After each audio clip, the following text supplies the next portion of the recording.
Prepare the sausage like this and everyone will praise. Here I'm using 600 grams of Tuscan sauce and we are going to remove all the skin from the sausage and just repeat the process with all of them. Now in a pan, add 2 tablespoons of olive oil, but it can also be oil, 2 garlic cloves already crushed. Now just stir until the garlic starts to brown. When it's already brown, add out of our sauce. Leave in the comments the city where you are watching me so I can send you a big hug and know where my recipe is arriving. If you prefer, you can let the sausage fry a little longer. But here I'm already adding 1 chopped tomato, cheese to taste, pepperoni to taste, paprika smoked to taste. Let it cook until the water is dry. It will stay at this point. Now just take it off the fire and reserve it beside it.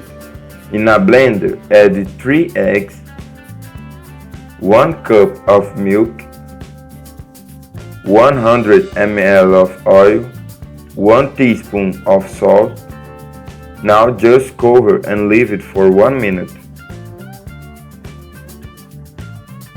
Pass the whole mixture into a container and then add 2 cups of all-purpose flour, remembering that my cup has 200 ml.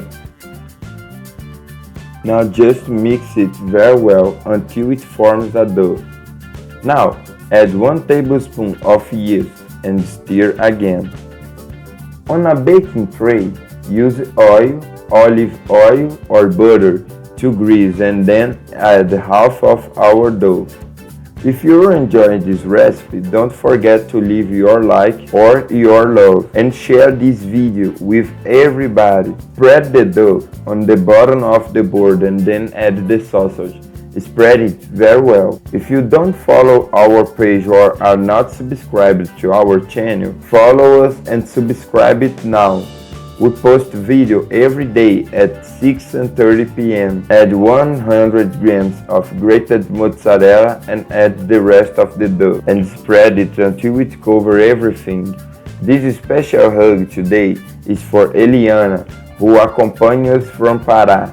A big hug for you and your whole family. She said she loves our recipe. Thank you for joining us. For a special touch, I'm going to add oregano, but it's optional. Now just bake at 200 degrees for 35 minutes. And our recipe is ready. It's delicious and has an irresistible taste. The dough is fluffy, very tasty, and the taste of this stuffing with the sausage is not even to be said. I hope you enjoyed. Do it at your home. This was another recipe from the Poo in the Kitchen. That strong hug until the next time, and thanks for watching.